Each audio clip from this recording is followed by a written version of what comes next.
여러분 욜로족이라고 들어보셨죠?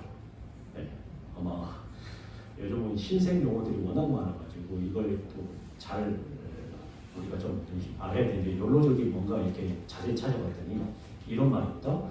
You only live once인데 한 번뿐인 인생, 그러니까 Y-O-L-O를 이렇게 조합을 해가지고 앞글자만 떼가지고 한 번뿐인 인생을 사는 사람들이라서 욜로족 그래가지고 이렇게 합니다. 그런데 한 번뿐인 인생을 살아야 되니까 어떻게 살아야 되겠습니까?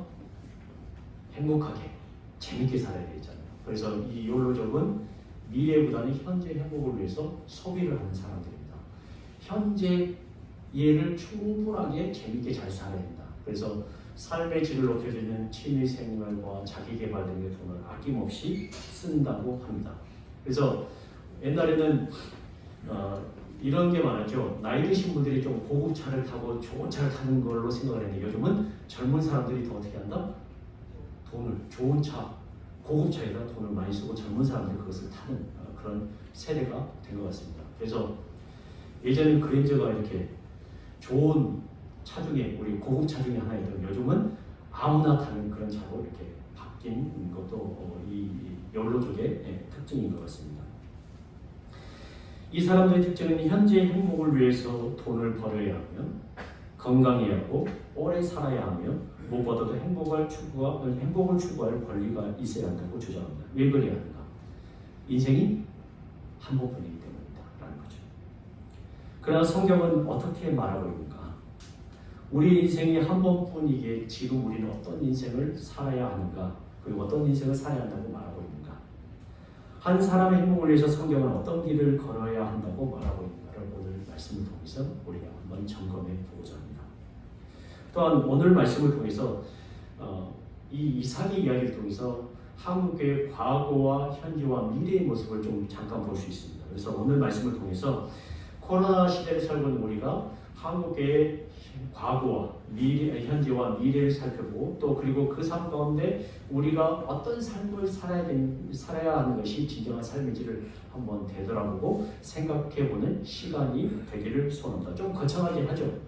이삭의 이야기를 통해서 한국의 과거와 미래와 현재와 미래를 이렇게 살펴본다고 하니까 좀 거창하긴 한데 그래도 그것이 가능한 건지를 한번 살펴보도록 하겠습니다. 여러분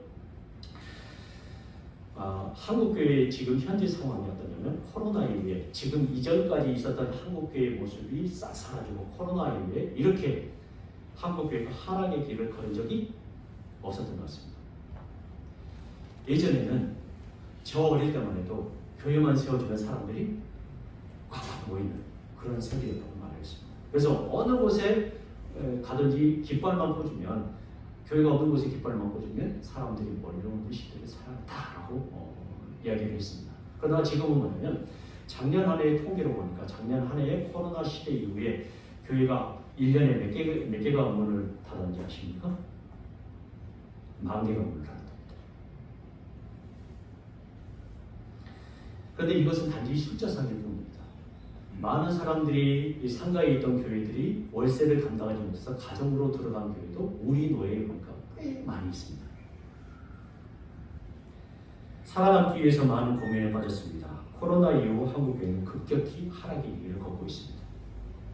이삭의 모습을 통해서 성경은 과거 한국교회의 모습을 보여주고 있습니다. 어떤 모습을 보여주고 있냐면 오늘 26장에 보면 26장 1절부터 6절에 보면 이삭이 26장 1절부터 6절을 보시면 여러분 한번 보시기 바랍니다. 보시면 참 특이한 현상이 일어나는데요. 특이한 현상이 일어나는데 아브라함 때 첫 흉년이 들었더니 그 땅에 또 어떻게 합니까? 흉년이 또 들었어요. 그러면 이삭이 어디로 내려갑니까? 그랄로 갑니다. 블레셋과 아비멜렉에 이르렀습니다. 그런데 갑자기 하나님께서 이삭에게 나타나서 이런 말씀을 합니다. 2절, 3절, 4절, 5절 다 같이 한번 읽으실까요? 시작. 여호와께서 이삭에게 나타나여 이르시되 애굽으로 내려가지 말고 내가 내게 지시하는 땅에 거주하라.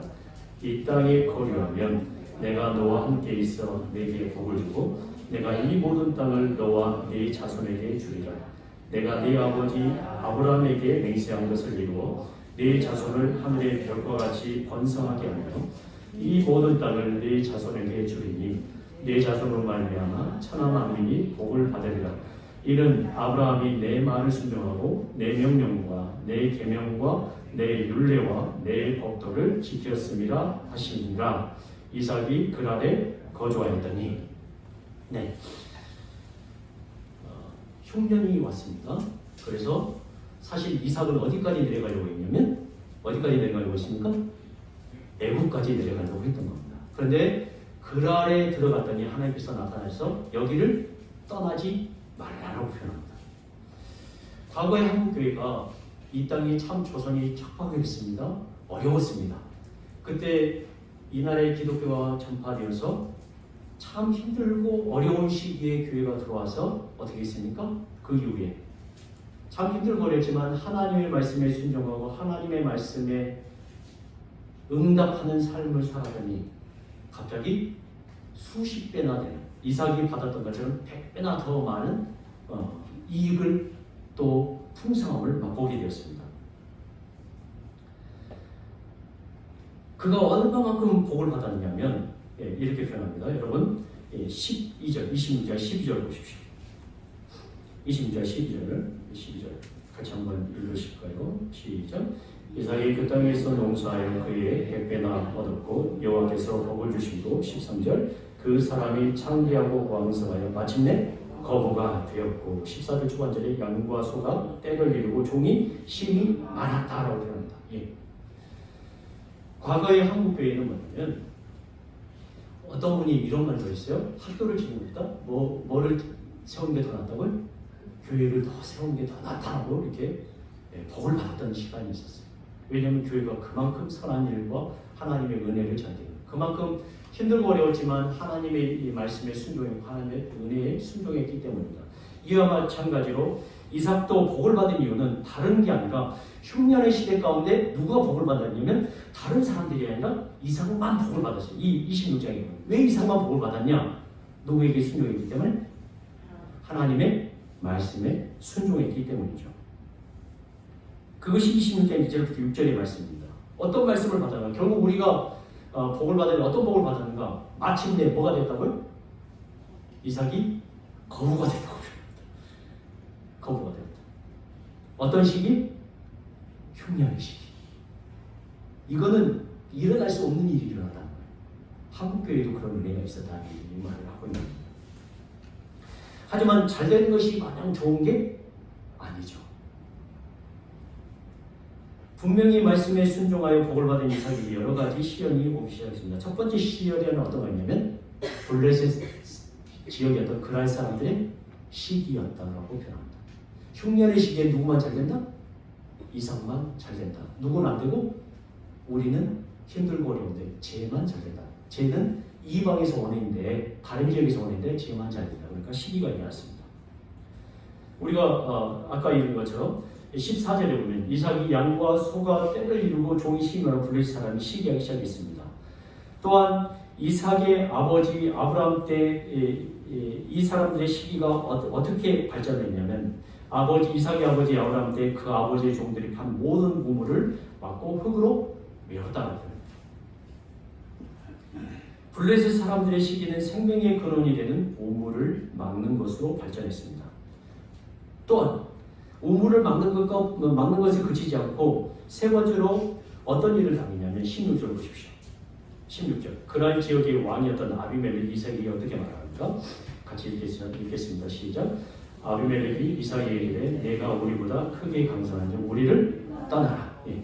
야 너는 여기서 살 수 없으니까 어떻게 하라? 떠나라. 추방시켰던 것입니다. 원인은 이삭이 잘 되는 것에 대한 시기였습니다. 과거 한국교회는 부러움의 대상이었어요.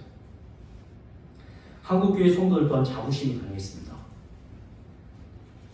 예수 안 믿는 사람들도 저것들 예수도 안 믿어? 이렇게 이야기하는 거 한국교회 성도들의 안에 자부심이 있었어요. 왜냐하면 하나님께서 주시는 복을 받아 누리는 기쁨을 알았기 때문입니다. 그리고 선물도 굉장히 많이 했어요. 그렇지 않아요? 지금은 제가 비행기를 안 타서 모르겠지만 제가 20년 전에 해외 선교 여행 갔다가 비행기를 타고 한국을 내려올 때 가장 많이 보이는 게 밤에 가장 많이 보이는 게 무슨 어떤 표시였는지 아십니까? 붉은색 십자가밖에 안 보였어요. 진짜 온통 붉은색 십자가 가득했던 것 같습니다. 그런 한국교회가 이제는 코로나 이후로 혐오의 대상이 됐습니다. 성공은 했지만 시기의 대상이 됐습니다. 코로나 시대 이후 교회는 혐오의 대상이 돼서 교회에 다니던 많은 사람들이 교회를 피하기 시작했고 멀리하기 시작했습니다. 과거에 많은 사람들의 부러움의 대상이 되었던 한국교회는 교회에 충성하는 사람들로 가득했습니다. 그리고 말씀의 은혜가 넘치는 곳이었습니다. 어찌됐든 어디로 모이기를 원했을까요? 교회로 모여서 예배하고 찬양하고 말씀 듣기를 원했습니다. 하지만 무엇이 잘못되었는지 모르지만 교회가 시기와 혐오의 대상이 되었다는 것은 말할 필요가 없는 상황이 되었습니다. 그런데 누구도 그렇게 했다고요? 이삭도 그랬다는 거예요. 이런 상황 가운데 이삭은 어떤 행동을 했을까? 자기가 살고 있던 곳에 충분한 부자가 되었다는 말은 그곳에 여러 가지 환경들이 어찌됐든 좋았다는 말일 수도 있거든요. 하나님께서 적절한 곳을 보내주셨다는 말이기도 하거든요. 그런데 그곳을 떠나서 다른 곳으로 갔을 때, 그가 추방을 당했을 때, 미움을 받았을 때 그가 했던 첫 번째 행동이 무엇이 있는가를 보면서 우리 한국교회가 코로나 이후에 지금 현재 한국교회를 살아가는 우리가 어떤 자세를 취해야 될 건지를 좀 생각해 볼 필요가 있다는 거죠. 이삭의 특징을 보면 그가 미움과 시기를 받고 자기가 성공했던 그 지역에서 떠나게 됐을 때 그가 했던 첫 번째 행동은 이렇게 표현합니다. 이삭은 가는 곳마다 무엇을 팠다? 우물을 팠다. 로이드 존스 목사님은 이삭이 이렇게 우물을 판 것에 대해서 이런 평가를 했습니다. 이삭이 우물을 어느 곳에 가든지 제일 먼저 우물을 팠던 이유는 무엇이냐면 바로 생명을 위해서였다고 표현합니다. 여러분, 중동 지역에서 물이 없는 지역에서 가장 생명에 영향을 주는 것은 물이었습니다. 그래서 이삭은 가는 곳마다 다른 어떤 것에 신경 쓰지 않고 무엇을 먼저 했냐면 우물을 먼저 갔다는 것입니다. 물을 먼저 찾았다는 것입니다. 이삭이 다른 것을 했다는 말은 없습니다. 그는 어느 곳에 가서든 다른 것을 우선시하지 않고 우물을 팠습니다. 이 말은 무슨 말이냐면 이삭에게 생명보다 더 귀한 것은 없었다. 더운 곳에서 생명을 유지시키기 위한 우선순위는 물이었습니다. 그는 물을 얻기 위해서 다른 어떤 것도 관심을 두지 않고 우물을 파는 것을 첫 번째 전략으로 삼았습니다. 여러분, 이게 무슨 말이냐면 이삭을 통해서 우리에게 주는 한국교회에 주는 메시지가 무엇이냐면 지금 한국교회가 그리고 이 코로나 시대를 살고 있는 우리가 지금 무엇에 가장 관심을 두고 있느냐를 먼저 생각해야 되는 거예요. 여러분, 무엇에 진짜 관심을 두고 있죠? 이삭은 우리에게 말합니다. 생명에 관심을 둬요. 근데 그 생명에 관심을 두었다는 것을 어떻게 표현하냐면 성경은 이렇게 표현합니다. 시편 36편 9절에 그 생명의 근원이 무엇인지 우리의 생명의 근원이 무엇인지 우리에게 알려주는데 같이 한번 읽으실까요? 시작. 진실로 생명의 원천이 주께 있사오니 주의 비단에서 우리가 빛을 보리다. 이삭이 생명의 근원을 찾았다는 말은 우물을 찾았다는 말은 결국 누구를 찾았다는 말일까요? 생명의 근원이신 주님을 찾았다는 말이에요.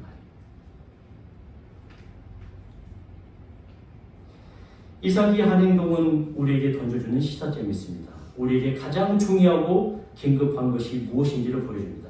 생명입니다. 교회의 생명은 어디 있습니까? 주님께 있습니다. 교회의 생명은 하나님께 있습니다. 우리 영혼의 생명이 무엇에 있는지를 알고 가장 먼저 해야 할 일은 다른 일이 아니라 하나님을 찾아야 한다는 것입니다. 이삭이 우물을 파기 위해서 선택한 전략이 있었습니다. 그러면 이 우물을 얻기 위해서 이삭이 첫 번째 했던 전략이 어떤 거였냐면 이거였습니다. 아브라함이 옛적에 팠던 우물을 먼저 찾았습니다. 왜 찾았을까요? 다른 것이 아니라 그곳에 가면 무엇이 있다는 것을 알았기 때문에 물이 있다는 것을 알았기 때문입니다. 이삭은 과거의 것을 떠올렸고 과거의 유산을 소중하게 여겼으며 그것이 자기를 살리는 길임을 파괴했던 것입니다. 과거의 유산을 이어받고 그 유산이 어떤 것이었는지를 정확하게 이해한 것입니다. 또한 이삭은 우물을 파고 나서 그곳의 이름을 아버지 시대에 불렀던 그 셈의 이름으로 불렀습니다. 18절에 보십시오. 18절. 같이 한번 읽으실까요? 시작. 그 아버지 아브라함 때 팠던 우물들을 다시 팠으니 이는 아브라함이 죽은 후에 블레셋 사람들이 그 우물들을 메웠습니다. 이삭이 그 우물들의 이름을 그의 아버지가 부르던 이름으로 불렀더라. 이삭의 이런 행동을 보여주는 구약의 말씀이 있습니다. 이삭이 아버지 때 팠던 우물을 찾아갔던 그 이유가 무엇인가를 우리에게 알려주고 있대. 하나를 넘겨주시면. 에레미야 1장 16절에는 이삭이 했던 이런 행동에 대해서 지금 이삭이 무엇을 하고 있는가를 우리에게 보여주는데요. 한번 같이 읽으실까요? 시작. 여호와께서 이같이 말씀하시되 너희는 길에 서서 보며 일적 길, 곧 선한 길이 어딘지 알아보고 그리로 행하라. 너희 심령이 평강을 얻으리라. 이삭이 아브라함이 봤던 그 우물, 그 지역을 찾아가서 우물을 다시 봤던 이유는 뭐냐면 거기에 가면 무엇이 있기 때문에? 물이기 때문입니다. 생명이기 때문입니다. 이건 무엇을 뜻하냐면 야곱 이삭이 지금 옛적 길, 아버지가 봤던 그 길이 선한 길임을 알고 그것을 찾아갔다는 말이에요. 이 말을 우리에게 적용하고 코로나 시대에 우리는 어디로 가야 하는가? 많은 사람들이 질문하고 있습니다. 그러나 성경이 이렇게 표현하죠. 해 아래 새 것은 없다. 반복되었던 것이 계속 반복될 것이다. 과거에 전염병이 있었다 없었다? 있었다. 과거에 종교개혁자들이 살았던 여러분들 쯔빙글리나 루터나 칼빈이 살았던 시대가 어떤 시대냐면 종교개혁이 일어났던 그 시대가 하나님의 말씀이 부흥이 다시 일어났던 그 시대가 어떤 시대냐면 흑사병이 돌던 시대였습니다. 여러분 흑사병으로 인해서 유럽의 인구들이 1억 명 가까이 죽었다. 그런데 우리는 그 정도는 아니긴 하죠.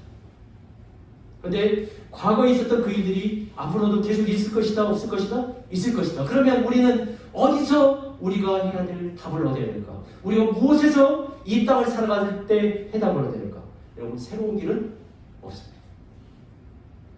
무엇을 찾아야 될까요? 하나님께서 말씀하셨던 일정 길, 선한 길을 찾아가야 합니다. 믿지 않는 사람들은 하나님을 쾌쾌 먹으려는 어떤 신이라고 표현합니다. 야, 요즘 기준이 어디 있어? 그런 하나님 말도 믿어? 그러나 하나님은 예전에도 하나님이시고 지금도 하나님이시며 앞으로 미래에도 하나님이실 것입니다. 그분이 이 땅을 창조하신 분이십니다. 이 땅의 모든 원리를 알고 계신 분이십니다. 그러므로 우리 믿는 자들이 걸어가야 할 길은 새로운 길이 아니라 어떤 길이라고요? 과거에 늘 우리에게 말씀하신 그 옛적 길, 선한 길을 따라 걸어가야 합니다. 그러나 에레미야가 이 말을 했을 때 그 당시에 많은 사람들이 이렇게 대답했습니다. 우리는 그 길로 행하지 않겠다. 그래서 어떻게 결국 어떤 길을 걸었습니까? 에레미야가 이스라엘의 마지막 멸망 전에 발견했던 그 시대의 선지자거든요. 에레미야조차도 바벨론에 포로로 끌려갔던 사람 중에 한 사람. 결국 망하는 길을 걷게 되었던 것입니다. 여러 가지 사정이 있음에도 불구하고 이삭은 아버지 아브라함이 걸었던 길을 걷기로 합니다. 그래서 우물들의 이름을 아버지 아브라함이 불렀던 우물들로 부르기로 작정했습니다. 하지만 생명의 우물을 받고 아버지 아브라함 때 부르던 이름으로 우물들의 이름을 불렀지만 곧바로 시련이라고 했습니다. 예나 지금이나 시련은 언제나 우리에게 있을 것입니다. 언제 시련이 있다고요? 예나 지금이나 현재나 그리고 미래에도 계속 시련은 있을 것입니다. 이삭은 고통과 아픔이 왔을 때 어떻게 행동을 했는가? 20절을 보십시오. 20절 생물을 얻더니 20절에 어떤 일이 일어나면 같이 읽겠습니다. 시작. 그날 목자들이 이삭의 목자와 다투어 이르되 이 물은 우리의 것이다. 이삭이 그 다툼으로 말미암아 그 우물 이름을 에셀이라 하였습니다. 여러분 이삭은 이 우물이 자기 우물이라고 주장하는 그 사람들과 여러분 싸울 만큼 충분히 부자였고 능력이 있는 사람이었습니다. 아까 그랬잖아요. 양과 떼와 종들이 어떻게 하냐? 힘이 많다라고 했습니다. 그날의 목자들이 이삭이 아브라함 시대에 있던 그 우물들을 팠을 때 그들이 자기 우물이라고 주장했으면 이삭이 충분히 힘으로 그들을 어떻게 할 수 있을까요? 취합할 수 있었을 것입니다. 그러나 그에게 다가온 여러 가지 상황들이 있었지만 자신의 이익을 주장하지 않았습니다. 아버지 아브라함의 우물들이었지만 생명의 근원이었던 우물을 포기하고 다른 우물을 파기 시작했습니다. 그 우물의 이름은 다툼이라는 에색이었습니다. 여러분, 교회가 성장해가고 교회가 아름답게 자라가는 상황 가운데 우리에게 한국에 어떤 일들이 있었냐면 다툼이 늘 있었어요. 누가 다툼이 있었을까요? 성도들의 다툼도 있었지만 목사와 성도들의 다툼도 있었고 또 다른 여러 가지 다툼들이 있습니다. 결국 그 일들이 무엇을 막기 위해서 그럴까요? 네. 교회 성장을 막기 위한 여러 가지 일들이 있습니다. 그런데 그 일들이 예전에만 있었을까요? 앞으로도 있을 거예요. 또 있을 거예요. 그런데 이삭은 어떻게 했습니까? 그 다툼이 있던 곳을 자신의 입을 주지 않고 떠났습니다. 떠나서 또 무엇을 합니까? 또다시 우물을 팝니다. 21절 같이 한번 읽으실까요? 21절 시작. 또 다른 우물을 팠더니 그들이 또 다툼으로 그 이름을 신나라 하였습니다. 다툼에서 이 신나의 뜻은 여러분 각주를 보십시오. 어떤 뜻을 가지고 있습니까? 대적한다는 뜻을 가지고 있습니다. 또다시 우물을 팠지만 다른 사람들이 그를 대적했습니다. 여러분, 한국교회의 과거와 현재와 미래를 볼 때 한국교회를 대적하는 여러 가지들이 계속 일어난다, 안 일어난다? 일어난다는 거예요. 누가 그 일을 할까요? 여러분, 그날 지역은 블레셋 지역입니다.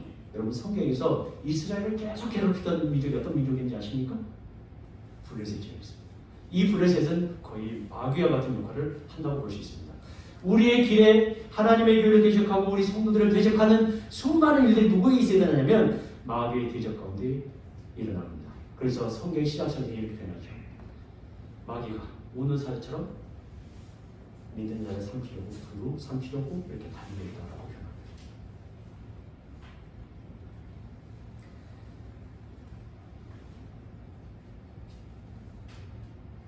그리고 많은 사람들이 생명의 근원이신 예수님 만나지 못하도록 대적하는 세력이 많습니다. 마귀는 우는 사자처럼 믿는 자를 삼키려고 합니다. 우리는 요즘 코로나로 인해서 생명의 근원이신 주님을 멀리하는 사람들이 있습니까? 없습니까? 있어요. 그게 현실입니다. 그때 이삭은 또 어떻게 있습니까? 또다시 연기합니다. 다른 곳에 또 우물을 팝니다. 22절 21절 같이 보실까요? 21절 시작. 이삭이 거기 섬겨 다른 우물을 갔더니 그들이 다투지 아니하였으므로 그 이름을 로봇이라 하여 이르되 이제는 여호와께서 우리를 위하여 넓게 하셨으니 이 땅에서 우리가 번성하리로다 하였다. 끝까지 포기하지 않고 생명의 근원이신 하나님을 붙잡은 이삭은 드디어 자신의 경지를 넓히시는 하나님의 이름을 높이게 됩니다. 이제는 하나님께서 주시는 번성함을 누리게 됩니다. 우리는 어디까지 일을 해야 할까? 여러분, 어디까지 일해야 된다고 보십니까?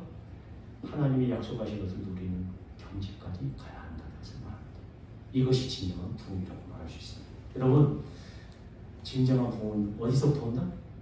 생명을 거두신 예수님, 하나님을 찾는 데서부터 온다는 것을 절대 잊지 마십시오. 다른 것을 흔들리지 말고 여러분과 다투려고 여러분을 대적하려고 하는 여러 가지 일들이 우리에게 있을 것입니다. 여러분들 가정에도 분명히 있을 거예요. 좀 예수님 잠들고 하는데 이 주일놈들이 여러분 계속 아프게 합니다. 그럴 때 어떻게 해야 될까? 여러분을 다투게 하고 대적하는 그 일들을 벗어나서 누굴 찾아야 된다고요? 하나님을 찾아야만 가정이 새로워질 수 있습니다. 교회가 새로워질 수 있습니다. 하나님의 은혜가 새로워질 수 있다는 것을 말합니다. 이삭이 자신의 경지를 넓히시는 하나님을 보고 그리고 그것을 누리게 된 이삭은 이제 남들이 아니라 지금까지는 우물을 팠지만 우물을 자기들의 것이라고 주장했던 여러 사람들에 의해서 그가 어떻게 했습니까? 강제적으로 자기가 있던 지역을 벗어나고 있습니다. 그러나 이제는 하나님의 일하심과 역사하심을 맛본 이삭이 어떻게 되냐면 여러분들 24절을 보십시오. 23절과 24절을 보십시오. 이제는 이삭이 강제적으로 이주했던 것이 아니라 23절에 보시면 이런 말을 적고 있습니다. 같이 한번 읽으실까요? 시작. 이삭이 거기로부터 브엘세바로 올라갔더니 24절 그 밤에 여호와께서 그에게 나타나 이르시되 나는 네 아버지 아브라함의 하나님이 두려워하지 말라 내 종 아브라함을 위하여 내가 너와 함께 있어 네게 복을 주고 네 자손이 번성하게 하리라 하시니라. 25절 같이 한번 읽으실까요? 25절 시작. 이삭이 그곳에 제단을 쌓고 여호와의 이름을 울며 거기 장막을 쳤더니 이삭의 종들이 거기서도 보물을 받더라. 여러분 이 보물은 그냥 지나치면 안 됩니다. 왜 그냥 지나치면 안 되냐면 이삭이 브엘사바로 자진해서 올라갔던 이유가 무엇일 거라고 생각하십니까? 잘 모르시겠죠. 이 부분을 봐서는 잘 모르실 겁니다. 여러분 그런데 21장으로 가보십시오. 21장으로 보십시오. 21장.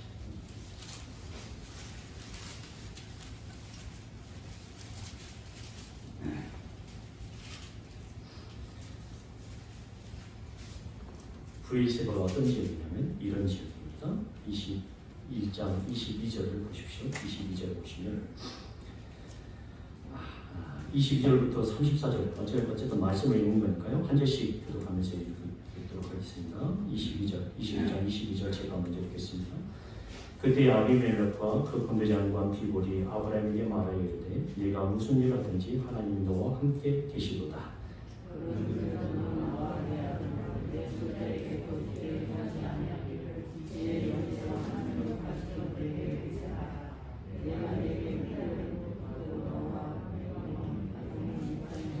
아브라함이 이르되 내가 맹살이라 하고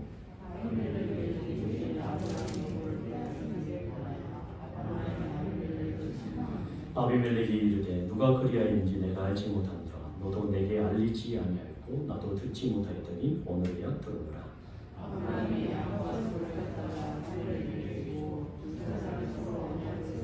아브라함이 7 암양 새끼를 따로 놓으니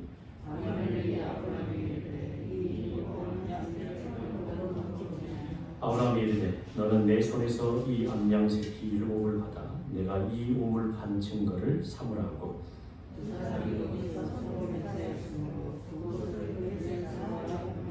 그들이 브엘세바에서 언약을 세우고 아비멜렉과 그 군대 장관 비볼은 떠나 블레셋 사람의 땅으로 돌아갔고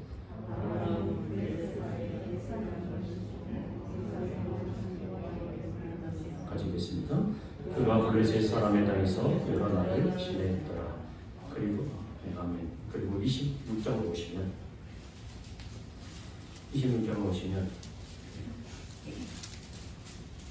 동일한 상황이 똑같이 일어남을 보게 됩니다. 여러분 26절부터 33절인데요. 제가 천천히 한번 읽어볼게요. 눈으로 따라와 보십시오. 똑같은 등장인물입니다. 이삭과 아브라함의 이름만 바뀐 것 같습니다. 한번 보세요. 26절에 보시면 아비멜렉이 그 친구 아우삭과 군대 장관 비골과 더불어 그랄에 있었던 이삭에게로 온지라. 이삭이 그들에게 이르되 너희가 나를 위하여 나에게 너희를 떠나게 하였거늘 어찌하여 내게 왔느냐. 그들이 이르되 여호와께서 너와 함께 계심을 우리가 분명히 보았으므로 우리의 사이 곧 우리와 너 사이에 맹세하여 너와 기약을 맺으리라 말하였노라. 너는 우리를 해하지 말라. 이는 우리가 너를 범하지 아니하고 선한 일만 네게 행하여 네가 평안히 가게 하였음이니라. 이제 너는 여호와께 복을 받은 자니라. 이삭이 그들을 위하여 잔치를 베풀매 그들이 먹고 마시고 아침에 일찍 일어나 서로 맹세한 후에 이삭이 그들을 보내니 그들이 평안히 가더라. 그날에 이삭의 종들이 자기들의 판 우물에 대하여 이삭에게 와서 알리어 이르되 우리가 물을 얻었나이다 하니 그가 그 이름을 세바라 한지라. 그러므로 그 성읍 이름이 오늘까지 브엘세바더라. 아브라함이 브엘세바에서 우물을 팠던 것처럼 이삭이 브엘세바에 가서 우물을 팠습니다. 무슨 말을 하고자 합니까? 이삭이 지금 누가 걷던 길을 통해 걷고 있음을 말해 주고 있습니까? 아버지 아브라함이 걷던 그 길을 걷고 있음을 지금 분명히 말해주고 있습니다. 이삭은 다른 곳에서 자기의 살 길을 찾지 않고 아브라함이 걸었던 순종의 길, 예적 길, 선한 길을 찾음으로 다시 한번 하나님의 은혜를 받는 은혜의 장중 가운데 들어갑니다. 여러분, 사랑하는 성도님들, 여러분들 지금 이 시대를 잘 살아가기 위해서 하나님의 사람으로 잘 살아야 되지 어떤 길을 걸으려고 하십니까? 성경 우리에게 동의를 합니다. 예수님만이 우리 길이요 진리요 생명이요 말씀하는 것입니다. 우리가 걸어야 할 이쪽 길 사람들이 어떤 길일까? 하나님께서 우리에게 말씀하셨던 완악의 길입니다.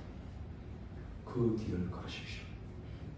그 길을 우리가 붙잡고 그 길 가운데 서면 하나님께서 우리에게 부으실 은혜가 있을 것입니다. 하나님께 우리에게 부어주신 품이 있을 것입니다.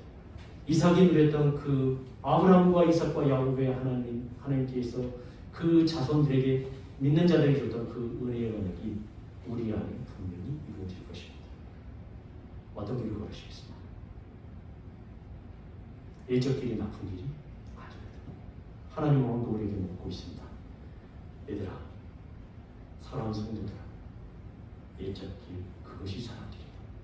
내가 말했던 그 길을 걸으라. 그 길을 걸으면서 아브라함이 못 봤던, 이삭이 못 봤던, 야곱이 못 봤던 그 참 생명의 은혜의 길을 놓치지 말라고 우리에게 말씀해 주고 계십니다. 우리 사랑하는 성도님 힘드시죠?